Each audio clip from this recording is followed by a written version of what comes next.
ताज्या बातम्यांसाठी महान करेला सबस्क्राइब करा आणि बेल आयकॉनला क्लिक करा। राधानगरीत हरवलेले 11 मोबाईल फोन शोधून परत, पोलिसांच्या शोध मोहिमेला यश।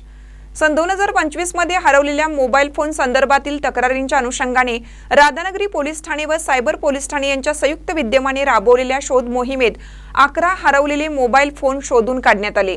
सर्व मोबाईल संबंधित मूळ मालकांना परत करण्यात आले आहेत। शोध मोहिमेमध्ये राधानगरी पोलीस ठाण्याचे पोलीस अंमलदार गणेश जाधव आणि लता कुंभार यांनी उल्लेखनीय कामगिरी बजावली, ज्याबद्दल वरिष्ठ अधिकाऱ्यांनी समाधान व्यक्त केले। हरवलेले मोबाईल परत मिळाल्याने नागरिकांमध्ये समाधानाची लाट पसरली। मोबाईल वाटपाचा कार्यक्रम आज पार पडला। यावेळी उपविभागीय पोलीस अधिकारी शाववाडी विभागाचे आप्पासू पवार, पोलीस निरीक्षक संतोष गोरे यांच्या हस्ते मोबाईल फोन नागरिकांना सुपूर्द करण्यात आले। पोलीस विभागाने यावेळी नागरिकांना सुरक्षिततेसाठी आपले मोबाईल व इतर मूल्यवान वस्तू सुरक्षित ठिकाणी ठेवण्याचे आवाहन केलं। या मोहिमेमुळे पोलीस प्रशासनाच्या कार्यक्षमतेचे प्रदर्शन झाले असून नागरिकांचा विश्वास अधिक दृढ झाला।